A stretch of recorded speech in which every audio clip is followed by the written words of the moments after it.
우리는 하나님의 자녀가 되었습니다. 그것이 오늘 우리의 신분이에요.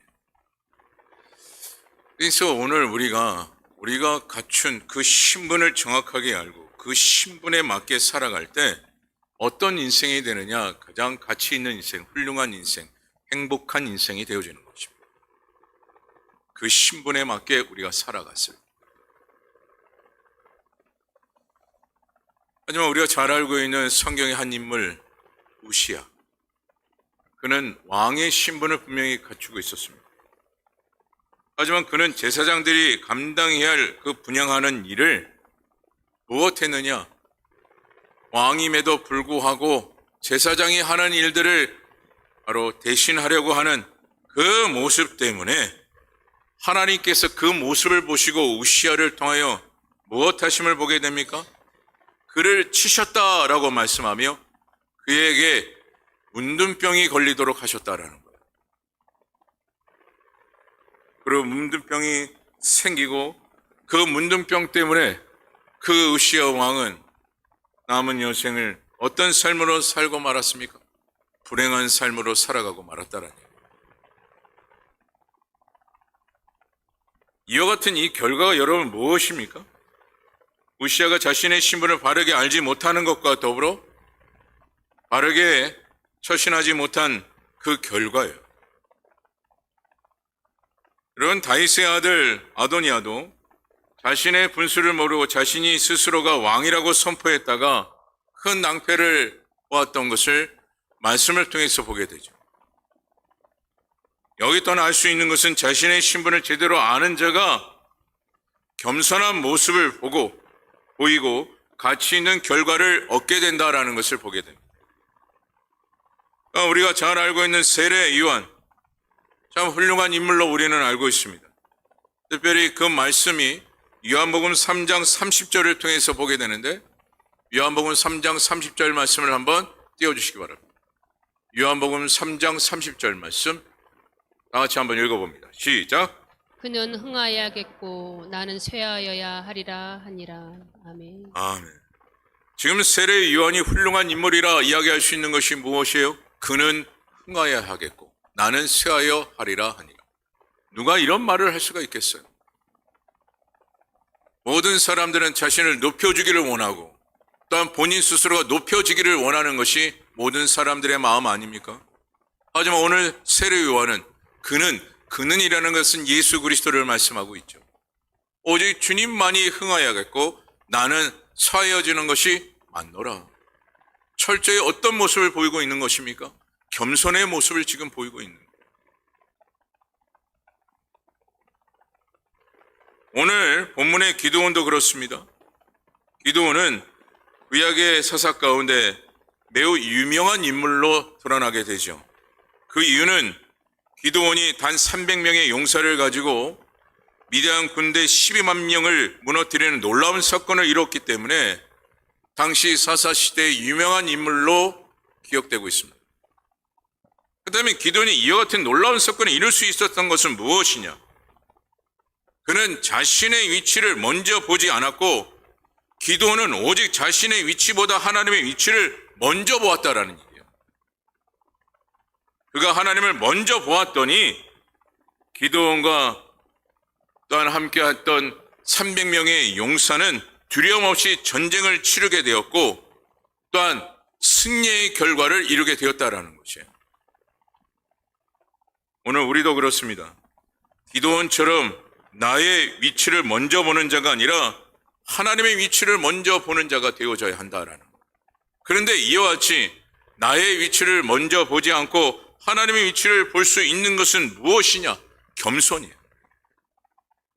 겸손에 이르는 자가 되었을 때 나의 위치를 먼저 보는 자가 아니요 하나님의 위치를 먼저 보는 것입니다. 그리고 그의 결과는 무엇임을 기도원을 통해서 보게 됩니까? 어떠한 상황에도 반드시 승리케 하시는 놀라운 역사를 이루신다라는 거예요. 무엇하는 자에게요? 겸손한 자에게. 결국 겸손치 않는다라는 그 결과는 무엇을 의미하고 있습니까? 무엇을 해도 패배한다라는. 어떤 자들이요? 교만한 자들. 다시 말해 하나님의 위치를 보지 아니하고 자신의 위치만 바라보는 자들은 결국 패배하고 마는 것입니다.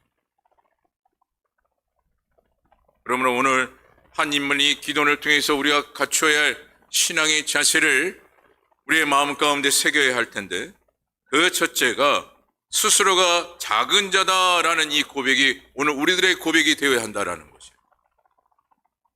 이와 같은 이 고백을 통해서 우리는 무엇을 감당하느냐? 하나님의 사역을 감당할 수 있다라는 거예요. 어떤 고백을 통해서요? 스스로가 작은 자다라고 고백을 했어요. 자, 사사기 6장 15절의 말씀을 한번 보도록 하겠습니다. 사사기 6장 15절 말씀 한번 띄워주시죠. 사사기 6장 15절 말씀. 네, 다 같이 한번 읽어봅니다. 시작. 그러나 기드온이 그에게 대답하되 오 주여 내가 무엇으로 이스라엘을 구원하리이까? 보소서 나의 집은 문나세 중에 극히 약하고 나는 내 아버지 집에서 가장 작은 자니이다 하니. 아멘. 이 말씀을 보게 되면요, 보소서 나의 집은 므낫세 중에 극히 약하고 나는 내 아비 집에서 제일 작은 자다라고 그렇게 표현합니다. 무엇을 보이고 있는 것입니까? 이 말씀만 봐도 겸손을 보이고 있는 것을 보게 되어지죠. 이처럼 하나님은 겸손한 자와 함께 하신다는 것과 더불어 겸손한 자에게 주의 사명을 맡기신다는 것을 보게 됩니다. 뿐만 아니라 겸손한 자를 통해서 놀라운 결과를 맺게 하시는 분이 하나님이시라는 거예요. 그래서 여러분, 무엇인가 그것을 알아도 모른 척, 또한 할 수 있어도 그냥 묵묵히 주님의 그 손길 안에 순종하는 자가 되어져야 한다라는 거예요. 그것이 겸손이에요. 뿐만 아니라 여러분, 야고보서 4장 6절을 보게 되면 이렇게 말씀을 합니다. 야고보서 4장 6절 말씀 한번 띄워주시기 바랍니다. 야고보서 4장 6절 말씀, 네, 다 같이 읽어봅니다. 시작. 그러나 더욱 큰 은혜를 주시나니 그러므로 일렀으되 하나님이 교만한 자를 물리치시고 겸손한 자에게 은혜를 주신다 하였느니라. 아멘. 이 말씀에 특별히 교만과 겸손에 대한 그 부분의 그 결과를 말씀하고 있고, 하나님께서 단 어떻게 하시는가에 대한 그 부분을 명확하게 말씀을 하고 있어요. 이 말씀만 보아도 하나님께서는 교만한 자를 무엇하십니까? 물리치신다라는 거예요. 다시 말해 자신 스스로가 높이고자 하는 자들을 하나님께서 세우지 아니하신다라는 거예요. 누구만을 하나님께서 세우신다라는 겁니까? 겸손한 자를.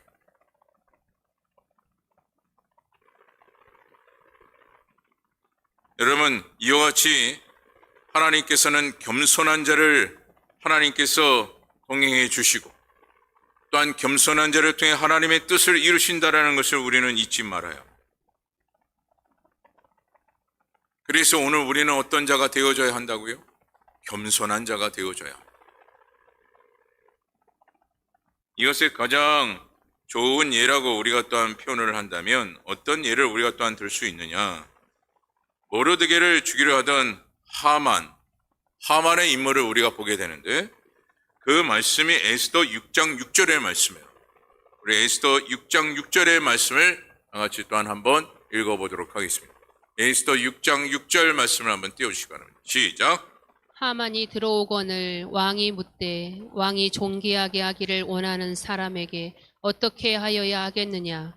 하만이 심중에 이르되 왕이 존귀하게 하기를 원하시는 자는 나 외에 누구리요 하고. 아멘. 하나님께서는 분명히 겸손한 자를 사용하십니다. 그런데 오늘 하만의 인물을 보게 되면 그는 겸손치 않았어요. 철저히 교만했던 인물이 하만입니다. 그래서 하나님께서는 교만한 자가 어떻게 멸망을 당하는가에 대한 그 부분을 명확하게 또한 말씀을 통해서 보여주는 그 말씀들이 있는데, 그 실제적인 그 예가 누굽니까? 바로 이 하만이에요. 하나님께서는 스스로 작다라고 고백하고 어리고 부족하고 연약하다라는 그 고백, 그 진실한 고백에 이르는 자들에게 하나님께서는 함께 동행해 주실 뿐만 아니라 그 어떤 일이든 감당케 하시고 반드시 승리케 하시는 은혜를 베풀어 주셔요. 하지만 하나님께서는 어떻게 하십니까? 하나님께서는 특별히 교만한 자에 대한 그 부분에 있어서만큼은 용서치 아니하시는 분이 바로 하나님이셔요. 여러분, 교만이라는 것이 오늘 우리 신앙생활에 얼마나 큰 손해가 되어지는지 우리는 항상 깨달아야 합니다.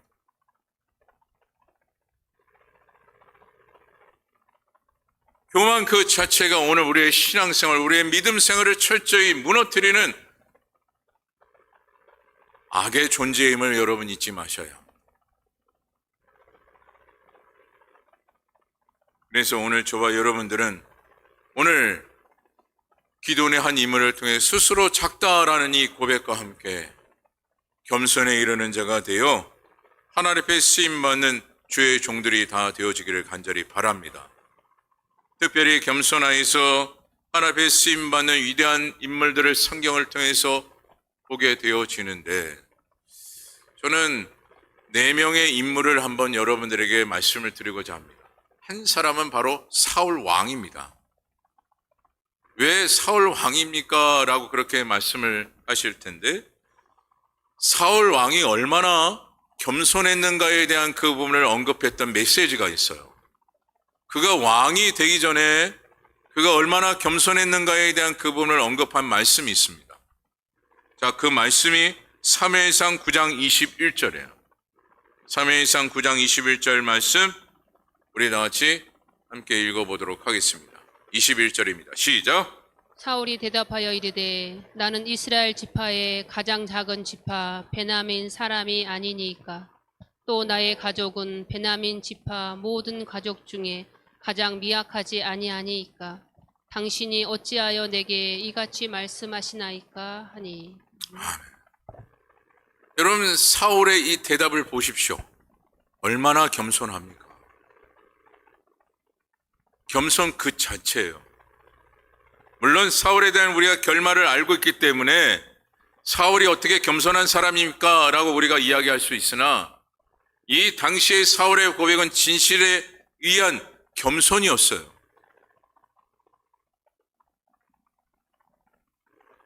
사울은 그래서 왕으로 쓰임받기에 세움을 받기에 부족함이 없는 인물이 되었던 것입니다. 무엇하였기 때문에요? 겸손하였기 때문에. 하지만 그가 변질되어 겸손이 아니라 교만하였더니 하나님 앞에 큰 책망과 함께 심판을 받는 어리석음을 스스로가 보이고 말았습니다. 그래서 사울의 인물을 통해 보면 겸손하면 하나님께서 세우시나 교만하면 하나님께서 내려놓게 하시는 분이 하나님이심을 말씀하고 있습니다. 또 한 사람의 인물이라고 한다면 바로 솔로몬입니다. 거기에 대한 중심의 말씀은 열왕기상 3장 7절에서 9절인데 그 말씀을 보게 되면 솔로몬의 기도의 내용이 나와요. 우리 사무엘상 3장 7절에서 9절 말씀 한 절씩 읽어보도록 하겠습니다. 사무엘상 3장 7절에서 9절 말씀을 띄워주시기 바랍니다. 먼저 7절 말씀 다 같이 읽어봅니다. 시작. 사무엘이 아직 여호와를 알지 못하고 여호와의 말씀도 아직 그에게 나타나지 아니한 8절 말씀. 여호와께서 세 번째 사무엘을 부르시는지라 그가 일어나 엘리에게로 가서 이르되 당신이 나를 부르셨기에 내가 여기 있나이다 하니 엘리가 여호와께서 이 아이를 부르신 줄을 깨닫고 마지막 9절입니다. 시작. 엘리가 사무엘에게 이르되 가서 누웠다가 그가 너를 부르시거든 내가 말하기를 여호와여 말씀하옵소서 주의 종이 듣겠나이다 하라 하니 이에 사무엘이 가서 자기 처소에 누우니라. 아멘. 여러분 이 말씀 속에서도 가장 중요한 메시지가 뭡니까? 주의 종이 듣겠나이다 라는 거예요. 겸손 없이는 우리가 하나님의 말씀을 들을 수 있습니까? 없습니까? 하나님의 말씀을 들을 수가 없습니다. 교만하면 하나님의 말씀을 들으려 하지 않습니다. 하지만 놀랍게도 겸손한 자는 하나님의 말씀을 늘 듣기를 원하고 듣는 대로 순종하기를 원하는 자들이 겸손한 자들의 모습입니다.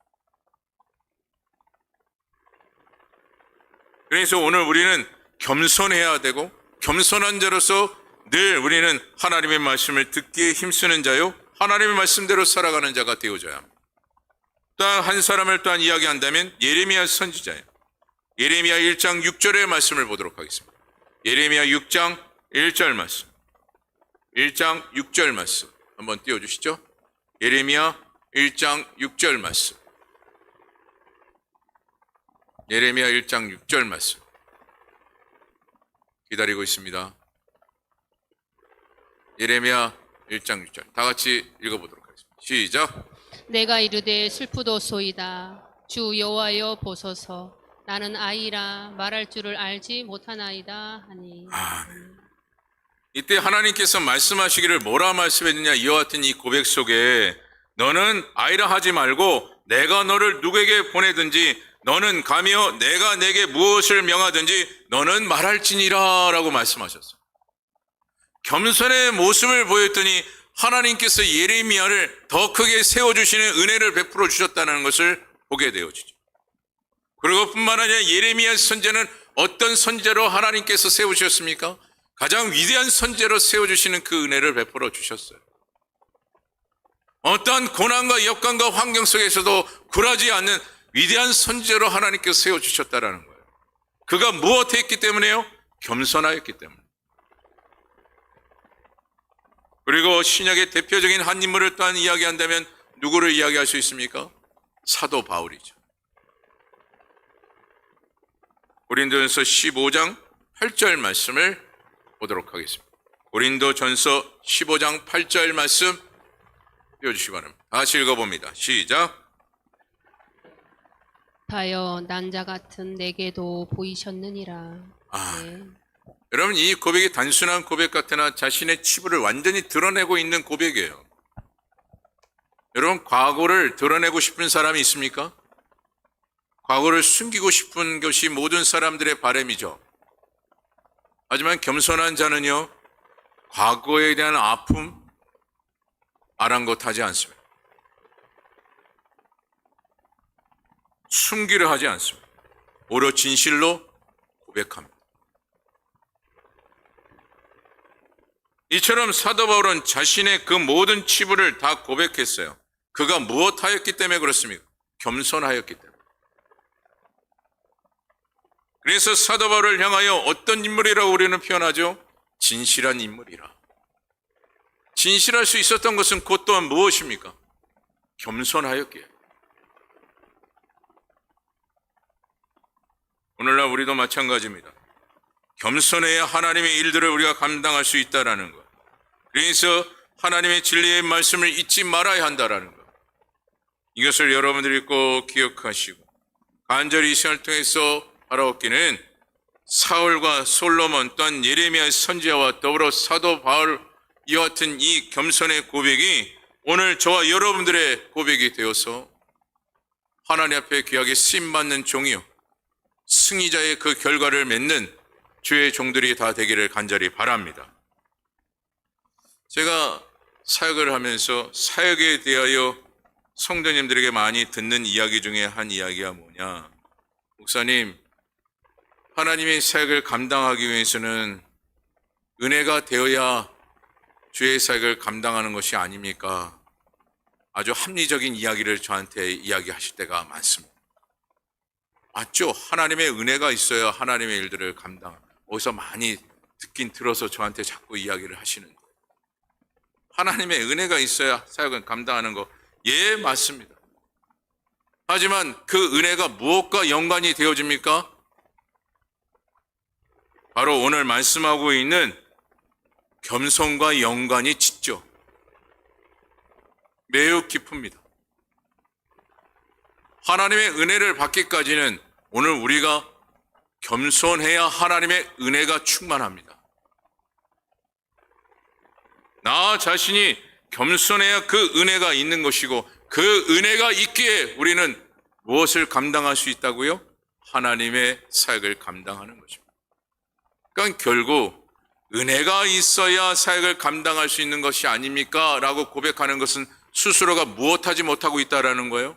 겸손하지 못하고 있다라는 거예요. 스스로가 무엇하고 있다라는 겁니까? 교만하고 있다라는 거예요.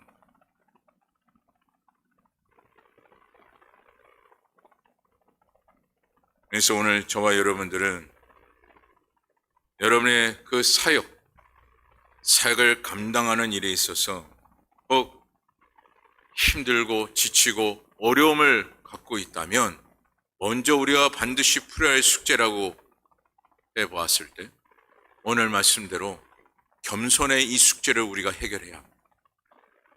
다시 말해 내 안에 갖고 있는 이 교만의 숙제를 여러분 풀어야 한다는 거예요. 그래야만이 우리가 겸손하고 겸손해야만이 무엇을 받을 수 있기 때문에 그렇죠? 은혜를 받을 수 있게. 은혜를 받아야만이 하나님의 사역이 감사요, 은혜요, 축복임을 깨닫기 때문에 그렇습니다.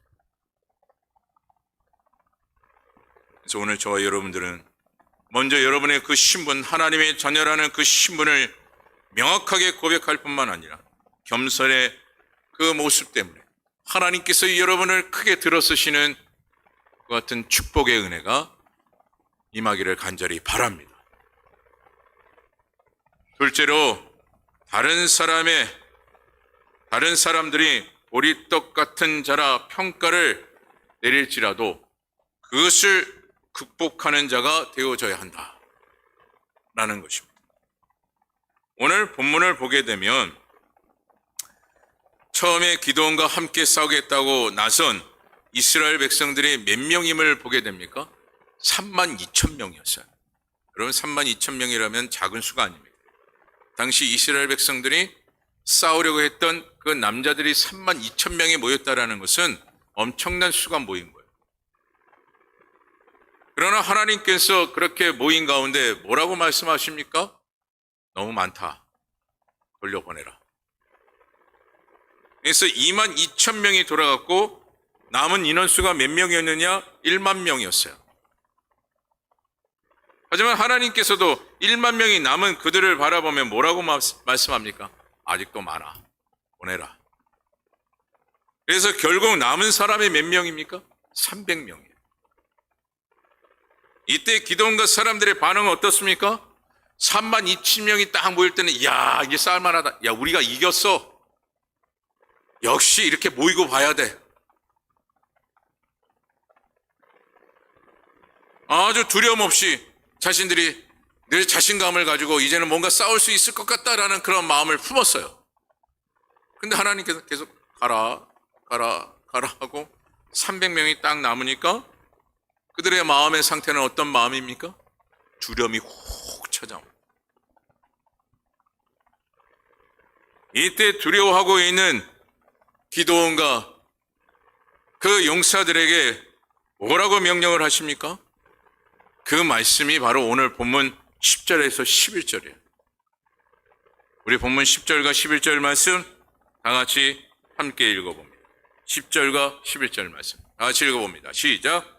만일 내가 내려가기를 두려워하거든 내 부하 브라와 함께 그 진영으로 내려가서 그들의 하는 말을 들으라. 그 후에 내 손이 강하여져서 그 진영으로 내려가리라 하시니 기드온이 이에 그의 부하 브라와 함께 군대가 있는 진영 근처로 내려가기를. 아멘. 아멘.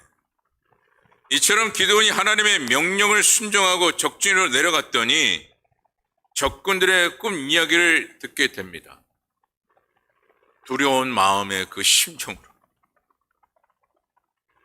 그 꿈 이야기가 무엇이냐? 오늘 본문 13절이에요. 13절 말씀을 또 한번 읽어보도록 하겠습니다. 13절입니다. 13절 말씀 다시 읽어봅니다. 시작.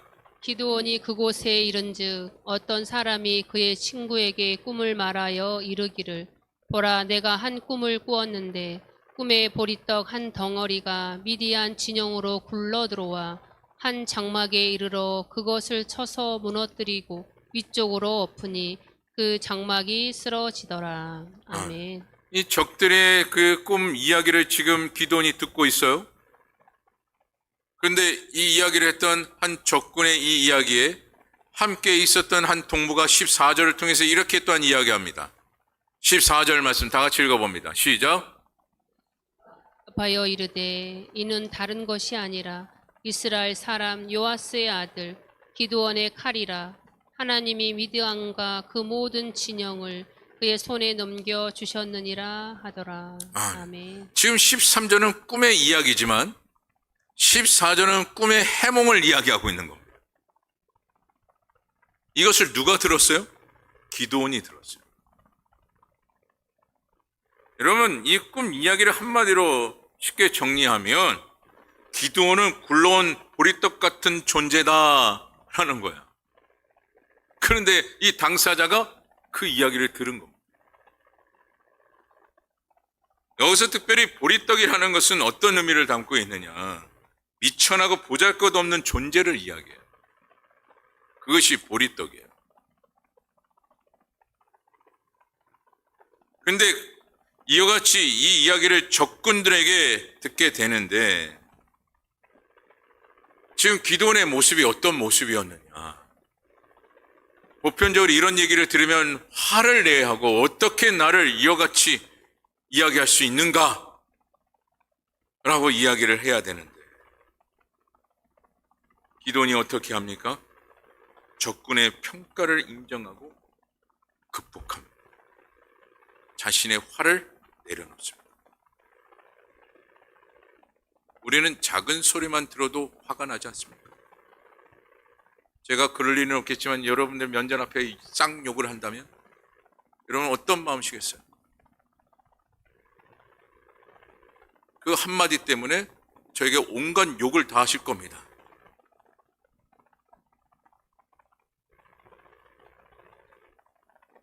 여러분 오늘 기드온은 한마디의 쌍욕으로 끝난 것이 아니라 기드온의 인생 전체를 완전히 무너뜨리는 말을 지금 하고 있는 거예요.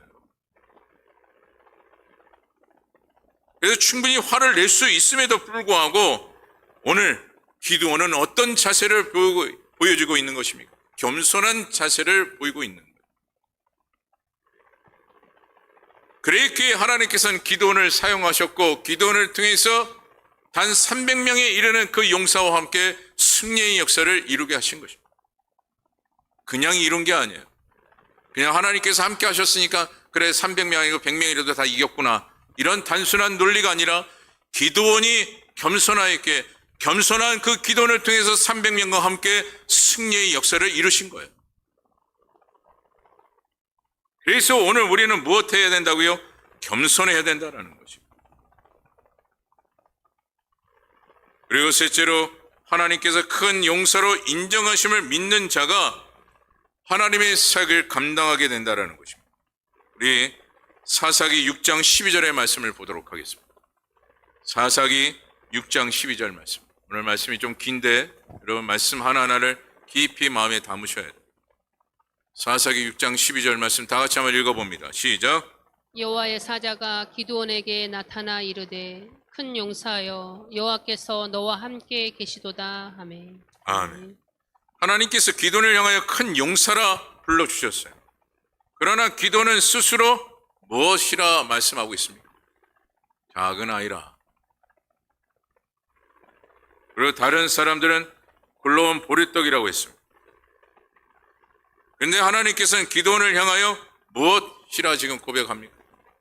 큰 용사라 하셨습니다. 그렇다면 기드온이 이와 같이 큰 용사라는 칭호를 받게 된 것이 무엇이죠? 이와 하나님께서 기드온과 함께 하시기에 기드온이 큰 용사로 부림받을 수 있게 되었다라는 것인데 중요한 것은 무엇입니까? 그가 겸손하였게. 여러분 사울의 아들 요나단도 보면 사울과 블레셋의 전쟁 중에 연전 연패하며 이스라엘이 몹시 피곤하여 지쳐 있을 때가 있었습니다. 이때 요나단이 혼자서 블레셋 군대를 쳐 부시게 되죠. 그러나 요나단의 그 아버지 사울이 쓸데없는 그 맹세로 인하여 어떻게 됩니까? 즉 교만에 이르러 요나단이 어떻게 됩니까? 죽게 됩니다. 그때 백성들이 이런 말을 합니다. 그 말씀이 사무엘상 14장 45절이에요. 말씀 한번 띄워주시기 바랍니다. 사무엘상 14장 45절. 사무엘상 14장 45절. 좀 길지만 다 같이 읽어봅니다. 시작. 백성이 사울에게 말하되 이스라엘의 이 큰 구원을 이룬 요나단이 죽겠나이까 결단코 그러지 아니하니이다. 여호와의 살아계심을 두고 맹세하옵나니 그의 머리털 하나도 땅에 떨어지지 아니할 것은 그가 오늘 하나님과 동역하였음이니이다 하여 백성이 요나단을 구원하여 죽지 않게 하니라. 아멘. 요나단도 하나님과 함께 일하는 자가 되었더니 큰 업적을 남기게 되었습니다. 하지만 중요한 것은 그의 아버지 사울이 어떻게 했습니까? 교만에 이르게 되었습니다. 그래서 결국 그의 아들 요나단이 죽게 되는 그 결과를 맺게 되었죠. 즉 교만과 겸손이 얼마나 큰 차이를 두고 있는가를 명확하게 말씀하고 있는 거예요. 한 집안의 아비요 아들임에도 불구하고 그 아버지와 아들이 겸손과 교만에 나누어진 모습이 되어졌더니 그 결과의 끝은 엄청난 결과로 초래하고 말았음을 보게 됩니다. 말씀을 맺습니다. 오늘 우리도 기도원처럼 흘러가는 보리떡이 되었습니다. 참 보잘것없습니다. 흠이 많고 죄인된 자들입니다. 하지만 오늘 우리가 하나님 앞에 겸손하기만 하면 하나님께서 우리를 기도원처럼 무엇으로 세워주십니까? 큰 용사로 세워주신다라는 것. 그래서 세상의 어떠한 것에도 두려워하지 아니하고 감당하게 하시며 반드시 승리케 하시는 은혜를 베풀어 주십니다. 이 사실을 여러분들이 잊지 마시고 늘 겸손한 자로서 주님과 동행하며 늘 승리자의 삶을 살아가는 저와 여러분 되기를 간절히 주님의 이름으로 축원합니다. 기도하겠습니다. 오늘 하나님께서 귀한 말씀 주심에 감사합니다. 이 말씀을 우리가 우리의 마음의 심령 가운데 새기되 특별히 겸손한 자가 되기를 간절히 바랍니다. 주님 앞에 쓰임받는 믿음의 종들이 되게 하옵소서. 모든 삶 속에 하나님께서 함께 하시리라 믿사오며 예수 그리스도의 이름으로